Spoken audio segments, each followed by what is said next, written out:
students, this is your science miss. In this session, we are going to discuss Unit 1 Light Part 2. In Part 1 video, we studied about reflection, laws of reflection and so on. Now, here in this video, we are going to continue with types of beam of light. So, a light beam can be bundle of parallel rays, convergent rays or divergent rays. So, a light beam வந்து parallel ரேவாவும் இருக்கலாம், convergent ரேவாவும் இருக்கலாம், divergent ரேவாவும் இருக்கலாம். நான் already போன வீடியோல உங்களுக்கு parallel ரேனா எப்படி இருக்கும், convergent ரேனா எப்படி இருக்கும், divergent ரேஸ்னா எப்படி இருக்குங்கிறது சொன்னேன் இல்லையா? So, for example, இப்போ இதுக்கு வந்து நம்ம பார்க்க போறோம். Often, the headlight of a car gives parallel rays. So, headlight of the carல இருந்து வரக்கூடிய rays வந்து எப்படி இருக்கும்னா parallel rays. So, parallel raysக்கு இதுதான் example. அதே மாதிரி divergent raysக்கு நம்ம example பார்த்தோம் அப்படின்னு பார்த்தீங்கன்னா light rays go in all directions from a candle fire. ஒரு ரூம்ல வந்து ஒரு கேண்டில் ஏத்தி வச்சோம்னா அந்த கேண்டில் அந்த பாயிண்ட் ஆஃப் ஃப்ளேம்ல இருந்து அந்த ரூம் ஃபுல்லா வெளிச்சம் கிடைக்கும் இல்லையா? ஸோ அதுதான் வந்து டைவர்ஜென்ட் ரேஸ் அப்படின்னு சொல்லுவோம். அதே மாதிரி கன்வர்ஜென்ட்க்கு நம்மளுக்கு எக்ஸாம்பிள் என்னன்னா using a lens if you focus a sunlight at a point ஒரு particular pointல sunlight நம்ம ஃபோக்கஸ் பண்ணோம்னா அந்த sunlightனுடைய ரேஸ் வந்து ஒரு பாயிண்ட்ல வந்து நம்மளுக்கு கன்வர்ஜ் ஆகி அப்படியே ஹீட் வந்து ரேடியேட் பண்ணும். ஸோ அந்த பர்டிகுலர் பாயிண்ட்ல ஹீட் வந்து லைட் ரேஸ் வந்து கன்வர்ஜ் ஆகுது. அதுதான் வந்து கன்வர்ஜென்ட் ரேஸ்க்கான example. So parallel rays, divergent rays and convergent rays. Next நம்ம speed of the light. Speed of the light அப்படின்னு எடுத்துக்கிட்டோம்னா லைட் தான் வந்து நம்மளுக்கு ரொம்ப வேகமாக ட்ராவல் பண்ணோம். Light travels 3 lakh meter per second in air or vacuum. So ஏர்லையும் வேக்யூம்லையும் 3 lakh kilometer per second. 1 செகண்ட்க்கு 3 lakh kilometers ட்ராவல் பண்ணும். அவ்வளோ அளவுக்கு ஃபாஸ்ட்டாக வந்து லைட் வந்து ட்ராவல் பண்ணும். Nothing can travel faster than light. லைட்டை விட ஃபாஸ்ட்டாக இதுவரை எதுவுமே வந்து இவ்வளோ ஃபாஸ்ட்டாக ட்ராவல் பண்ணதே கிடையாது. ஸோ அடுத்த டாபிக் பார்த்தீங்கன்னா interaction of light with matter.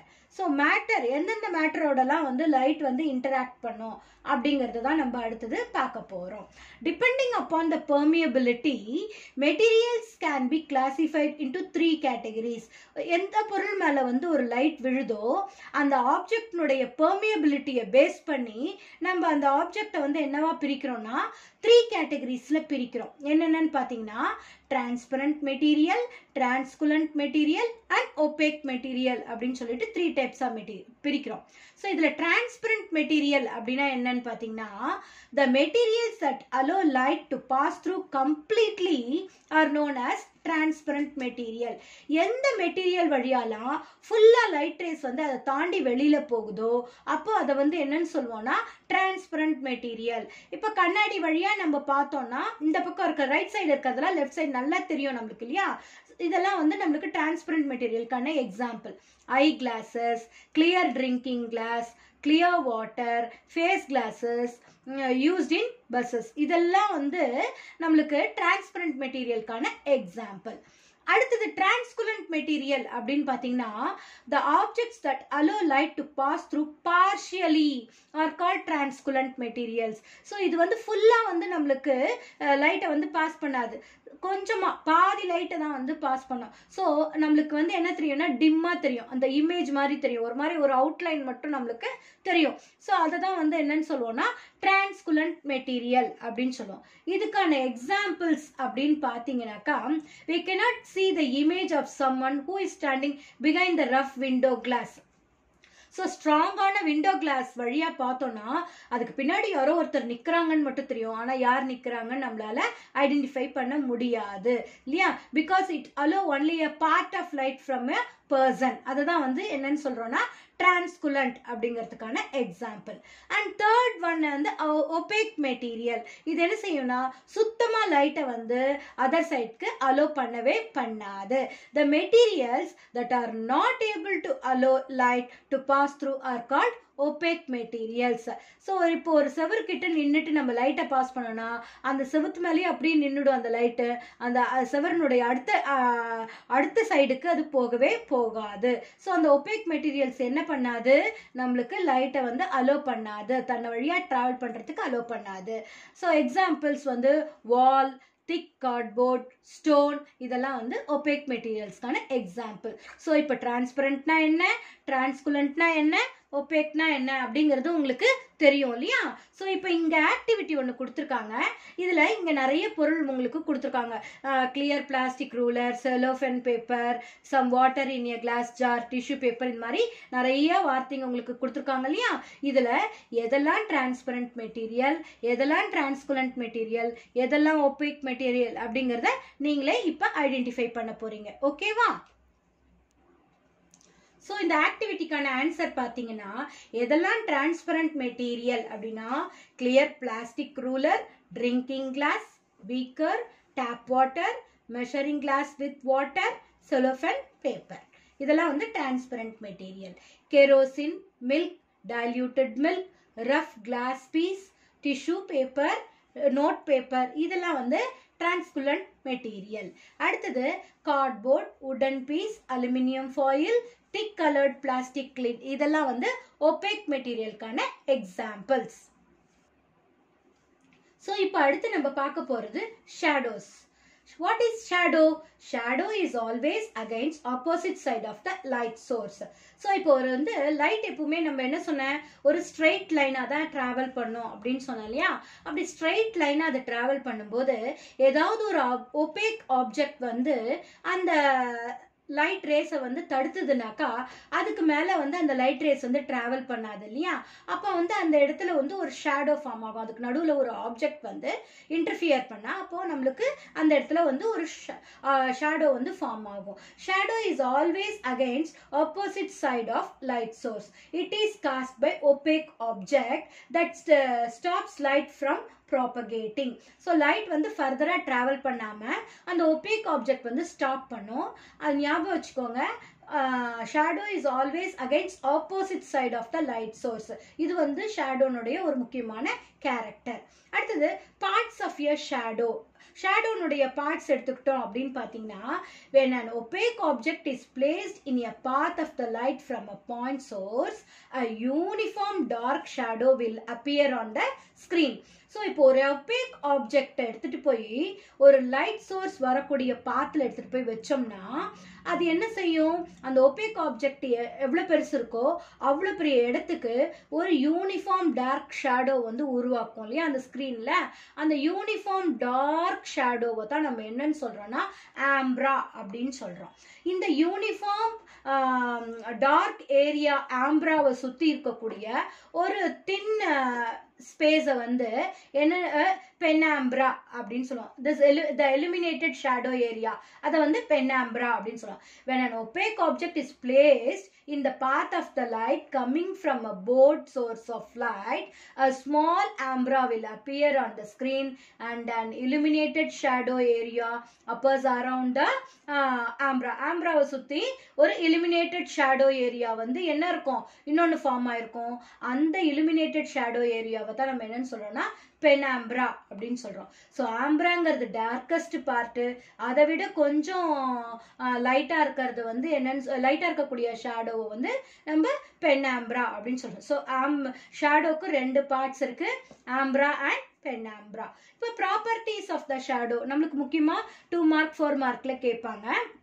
பார்த்தீங்கன்னா என்னெல்லாம் வந்து ஷேடோனுடைய properties, all objects do not form shadow. எல்லா ஆப்ஜெக்ட்ஸுமே ஷேடோவை ஃபார்ம் பண்ணாது.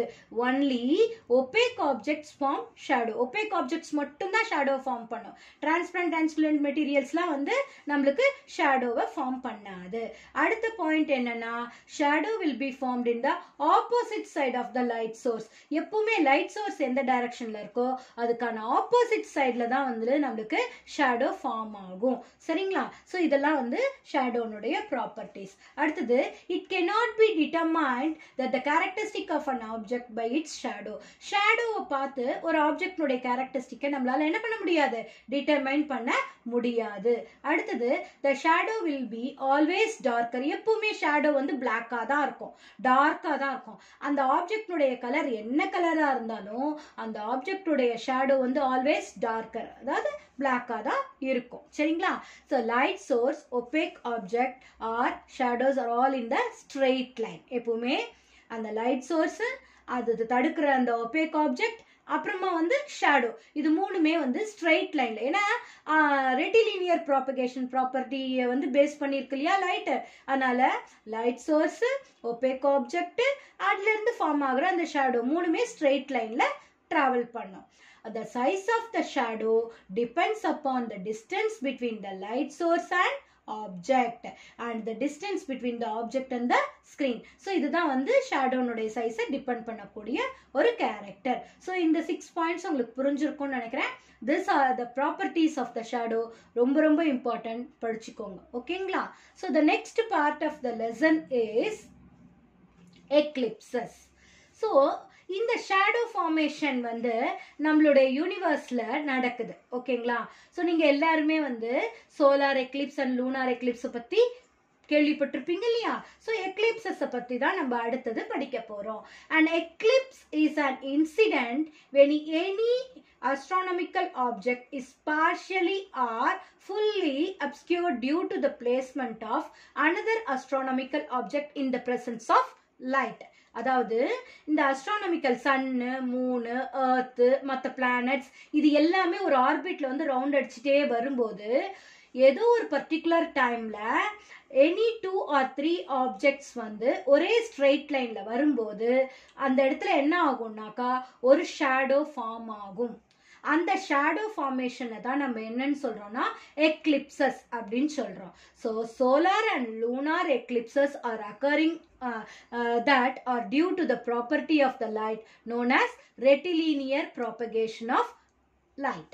லைட்னுடைய ரெட்டிலினியர் ப்ராபகேஷன் அங்கிற ப்ராப்பர்ட்டியை பேஸ் பண்ணி தான் இந்த எக்லிப்சஸ்லாம் ஃபார்ம் ஆகுது. இப்போ நம்ம எக்லிப்சஸை பற்றி டீப்பாக படிக்கலாமா?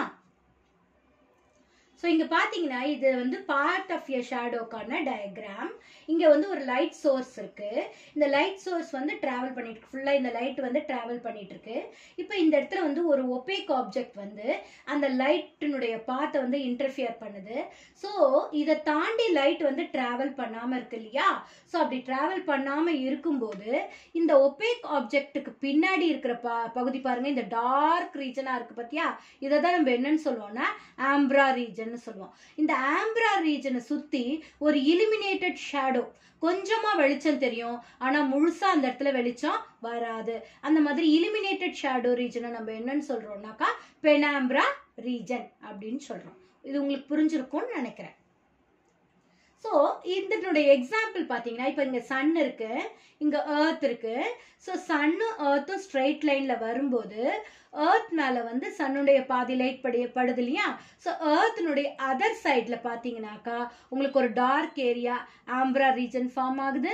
அதுக்கு அதை சரௌண்ட் பண்ணி நம்மளுக்கு பெனாம்ப்ரா ரீஜன் ஃபார்ம் ஆயிருக்கு. இது வந்து நம்மளுக்கு ஷேடோ, பார்ட்ஸ் ஆஃப் எ ஷேடோக்கு ஒரு எக்ஸாம்பிள். ஓகேங்களா? ஸோ அடுத்து நம்ம இங்க எக்லிப்சஸ் பத்தி தெரிஞ்சுக்க போறோம். இங்க பாருங்க, இங்க சோலார் எக்லிப்ஸ்னுடைய டெஸ்கிரிப்ஷன் இருக்கு. இதுல சன், மூன், எர்த் மூணு ஒரே ஸ்ட்ரெயிட் லைன்ல வந்திருக்கு. மூன் வந்து இங்க சென்டர்ல இருக்கு. இப்ப சன்ல இருந்து வரக்கூடிய லைட் ரேஸ் ஏர்த்ல படும். அப்படி ஏர்த்லக்கும் சன்னுக்கும் நடுவுல இந்த மூன் வந்து சன்னுடைய லைட்டை வந்து என்ன பண்ணுது, ஏர்த் மேல படாம தடுக்குது இல்லையா? ஸோ அப்படி தடுக்கும் போது என்ன ஆகுது, நம்மளுடைய ஏர்த்ல ஒரு டார்க்கர் ஏரியா ஃபார்ம் ஆகுது. அந்த டார்க்கர் ஏரியாவை தான் நம்ம என்னன்னு சொல்றோம்னா ஆம்ப்ரா ரீஜன் அப்படின்னு சொல்றோம். அடுத்தது அதை சுத்தி இருக்கக்கூடிய இன்னொரு ஏரியால வந்து நம்மளுக்கு illuminated shadow ஏரியா ஃபார்ம் ஆகுது. அது பெனாம்பிரா ரீஜன். ஸோ சோலார் எக்லிப்ஸ், அதாவது சூரிய கிரகணத்தினப்போ பகல் நேரத்துல கூட நம்மளுக்கு இருட்டா தெரியும். ஏன்னா சன்னுடைய லைட் ரேஸ் டைரக்டா நம்மளுக்கு எர்த் மேல படல. ஏன்னா மூன் வந்து என்ன பண்ணிடுச்சு, அந்த எர்த் மேல படாம அந்த சன்னுடைய லைட்டை தடுத்துட்டதுனால எர்த் வந்து டார்க்கா இருக்கும். இங்க பாருங்க, எர்த்ல வந்து பாதி எர்த் எப்பவுமே டே டைமும் பாதி எர்த் வந்து நைட் டைமும் இருக்கும் இல்லையா. ஸோ டே டைம் இருக்கக்கூடிய எர்த்ல கூட நம்மளுக்கு அந்த சோலார் எக்லிப்ஸ் வர்ற அன்னைக்கு ரொம்ப டார்க்கா இருக்கிறதுனால தான் நம்மளுக்கு வந்து வெளிச்சம் வர்றது இல்லை, அப்படியே இருட்டா இருக்கும் இல்லையா சோலார் எக்லிப்ஸ் அன்னைக்கு கூட. ஸோ இதுதான் வந்து சோலார் எக்லிப்ஸ்க்கான டயக்ராமேட்டிக் ரெப்ரசன்டேஷன். அடுத்தது லூனார் எக்லிப்ஸ் அப்படின்னு பார்த்தீங்கன்னாக்கா, அந்த சோலார் எக்லிப்ஸ் மாதிரியே தான் லூனார் எக்லிப்ஸும். ஆனால் வந்து சன்னுக்கும் மூணுக்கும் நடுவில் எர்த் வந்துடும். அப்படியே ரிவால்வ் ஆகிட்டே வரும்போது, இப்போ சோலார் எக்லிப்ஸ்ல வந்து சன்னுக்கும் எர்த்துக்கும் நடுவில் மூணு இருந்தது இல்லையா. ஸோ இந்த மூணு வந்து அப்படியே ரொட்டேட்டா என்ன ஆயிடுச்சு, ஆப்போசிட் சைடு, அதுக்காக முன்னாடி இருந்ததை விட ஆப்போசிட் சைடுக்கு போயிடுச்சு. இப்போ மூணுக்கு என்ன ஆச்சு, சுத்தமா வந்து சன்லைட்டே கிடைக்கல. ஸோ எர்த் வந்து மூணுக்கும் சன்னுக்கும் நடுவில் வந்ததுனால சன்னுடைய லைட் மூணுல படாத மாதிரி எர்த் வந்து ஃபுல்லா என்ன பண்ணிடுச்சு, கவர் பண்ணி ஸ்டாப் பண்ணிடுச்சு. So earth is an opaque object. அதனால மூணுல வந்து ஒரு ஆம்பிரா ரீஜனும் அதை சுத்தி ஒரு இலுமினேட்டட் ஷேடோ ஏரியா பெனாம்பிரா ரீஜனும் ஃபார்ம் ஆகுது. இந்த ஃபார்மேஷனை தான் நம்ம என்னன்னு சொல்றோம்னா லூனார் எக்லிப்ஸ் அப்படின்னு சொல்றோம். ஓகேவா? So, solar eclipse occurs when the moon arrives between the sun and the earth. சரிங்களா? ஸோ இதை தான் நம்ம என்னன்னு சொல்லுவோம்னா சோலார் எக்லிப்ஸ் அப்படின்னு சொல்றோம். அதே மாதிரி லூனார் எக்லிப்ஸ்ல lunar eclipse occurs when the earth comes between the sun and the moon. புரிஞ்சிருக்குமா? ஸோ நெக்ஸ்ட் நம்ம பார்க்க போறது plane mirror and reflection. இப்போ கண்ணாடி முன்னாடி நீங்க போய் நின்னீங்கன்னா உங்களுடைய ஃபேஸ் தெரியுமா?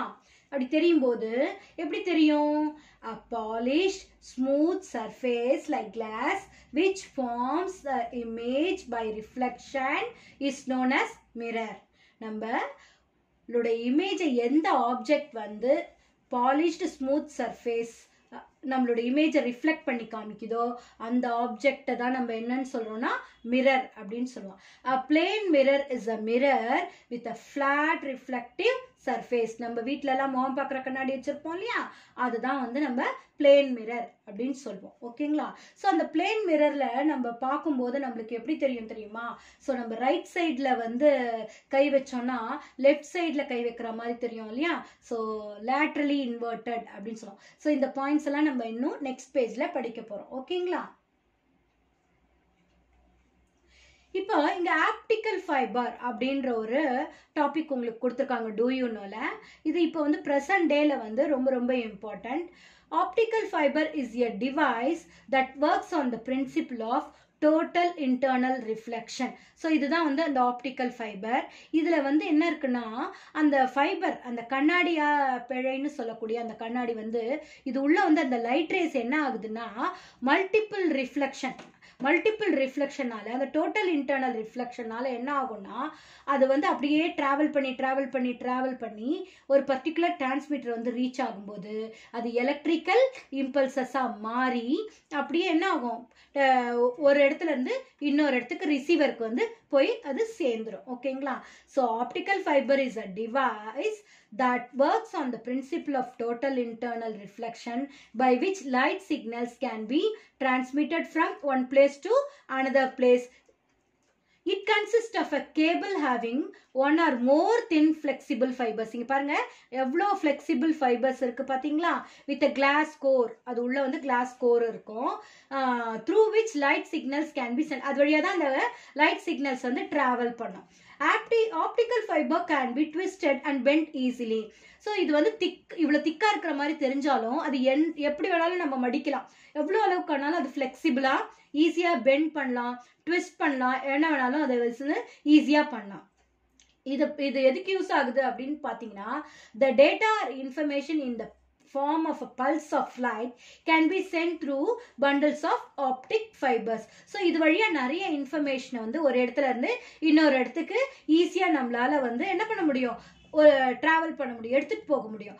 Optical fibers have become very important in high speed communications. இதுல இப்படிதான் வந்து நம்ம டிவிக்கு வரக்கூடிய அந்த இதுல இருந்து வரும் இல்லையா. So cable TV, high speed broadband service, இதுலலாம் வந்து என்ன பிரசன்ட் ஆயிருக்குன்னா இந்த ஆப்டிக்கல் ஃபைபர் தான் பிரசன்ட் ஆயிருக்கு. Optical fiber cables are able to carry more signals than traditional copper cable telephone wires. So நம்மளுடைய காப்பர் டெலிஃபோன் வயர்ஸ்லாம் பார்த்தீங்கன்னா காப்பர் கேபிள் வயர்னால ஆனது. ஆனால் அதை விட பல மடங்கு வேகமா இந்த ஆப்டிக்கல் ஃபைபர்ஸ் வந்து நம்மளுக்கு ஸ்பீடா வந்து ஒரு விஷயத்தை ஒரு இடத்துல இருந்து இன்னொரு இடத்துக்கு எடுத்துட்டு போயிடும். சரிங்களா. ஸோ அடுத்து நம்ம படிக்க போறது real and virtual images. The image that are obtained on the screen. இப்போ ஸ்க்ரீன்ல நம்மளால ஒரு இமேஜை வந்து கேப்சர் பண்ண முடியும் அப்படின்னா அது real image. The which cannot be obtained on the screen, அதை வந்து என்னன்னு சொல்லணும்னா விர்ச்சுவல் இமேஜ். ஸோ ரியல் இமேஜ்னா அந்த இமேஜை நம்மளால ஸ்க்ரீன்ல கேப்சர் பண்ண முடியும். விர்ச்சுவல் இமேஜ்னா ஸ்க்ரீன்ல அந்த இமேஜை நம்மளால கேப்சர் பண்ண முடியாது.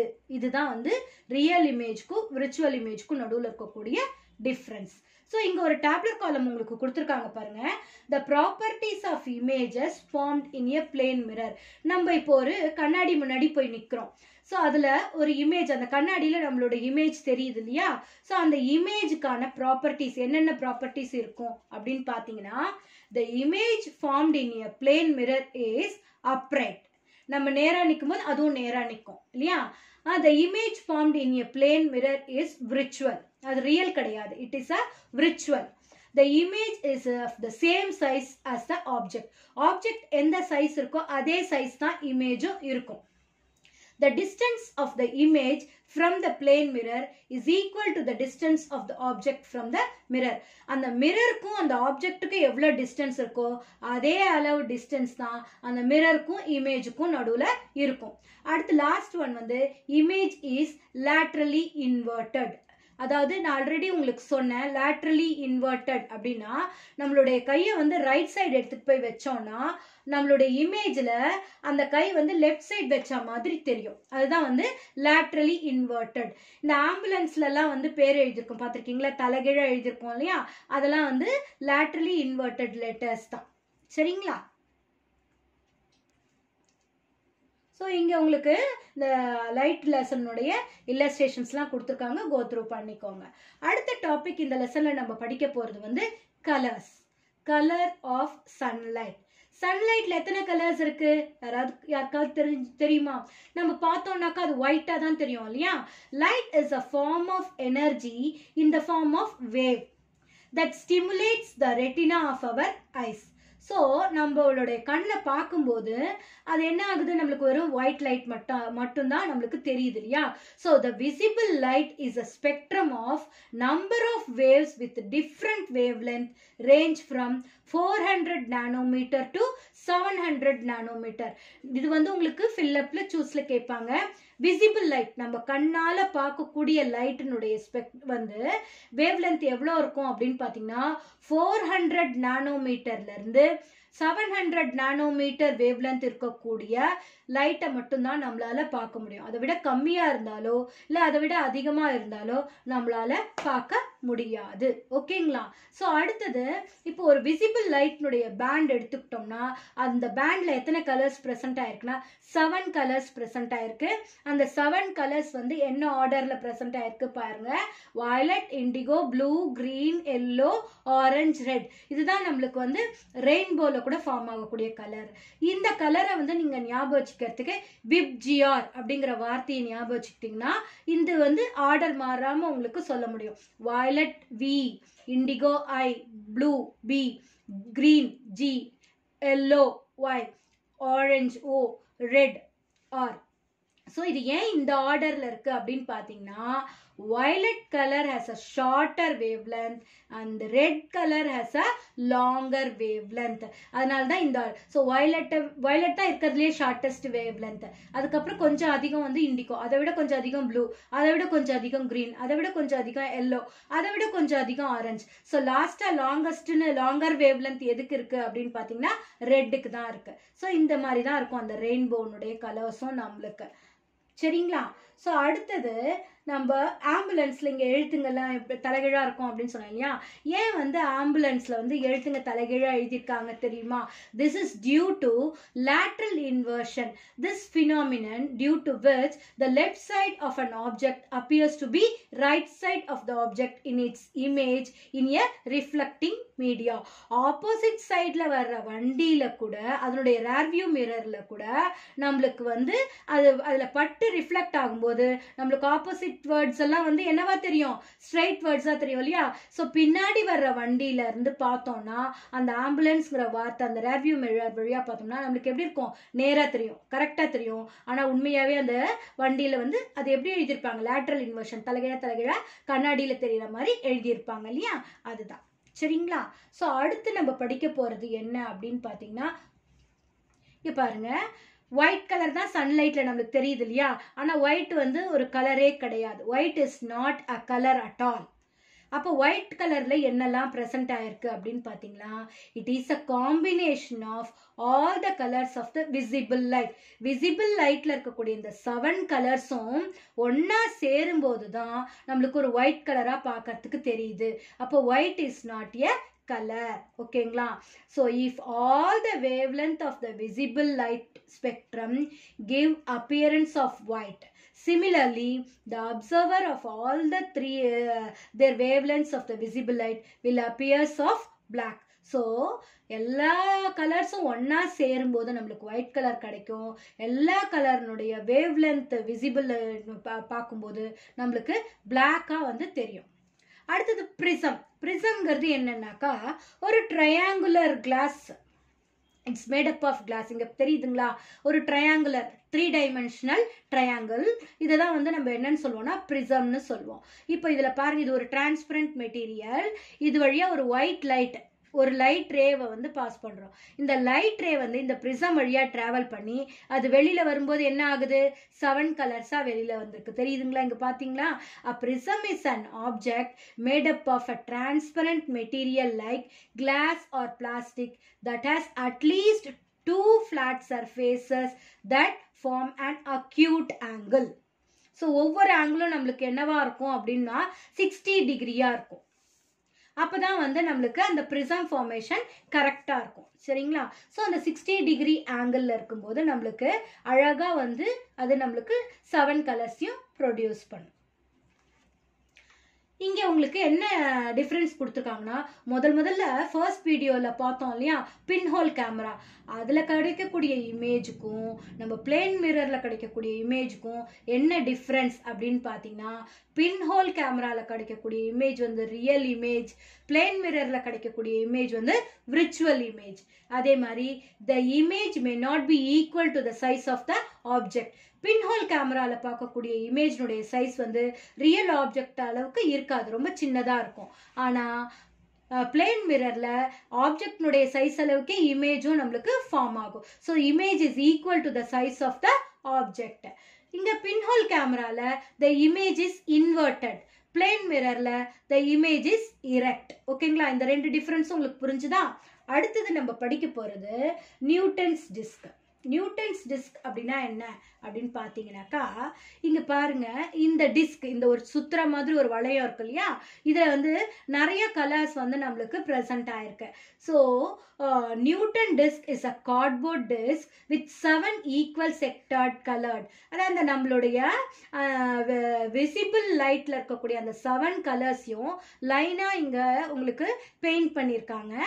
இந்த டிஸ்க் வந்து நம்ம வேகமா சுத்தும் போது அந்த எல்லா கலரும் ஒன்னா சேர்ந்து பார்க்கறதுக்கு என்ன இருக்கும்னா ஒரு ஒயிட் கலர் சர்க்கிள் வந்து சுத்துற மாதிரி இருக்கும். ஏன்னா இந்த 7 கலர்ஸும் ஃபாஸ்டா சுத்துது இல்லையா, சோ எல்லாமே என்ன ஆயிடுச்சு? கன்வர்ஜ் ஆகுது. சோ 7 கலர்ஸும் ஒன்னா சேர்ந்து கன்வர்ஜ் ஆகும்போது நம்மளுக்கு அது எல்லாம் சேர்ந்து பார்க்கறதுக்கு என்னவா தெரியுது? ஒயிட் கலரா தெரியுது. சரியா? ஸோ அந்த நியூட்டன்ஸ் டிஸ்கில் நம்ம என்ன ப்ரூவ் பண்ணுறோன்னா இந்த 7 கலர்ஸ் ஒன்றா சேர்ந்து தான் நம்மளுக்கு ஒயிட் கலர் கிடச்சிருக்கு அப்படின்றத நம்ம தெரிஞ்சுக்கிட்டோம். அதே மாதிரி இந்த white colour is made up of 7 colours. 7 colours ஒன்றா சேரும்போது நம்மளுக்கு ஒயிட் கலர் கிடைக்கும் அப்படிங்கிறது நம்ம தெரிஞ்சுக்கிட்டோம். ஓகேங்களா? So students, go through the video once or twice for better understanding. Find the answers for the evaluation part. Thank you, students.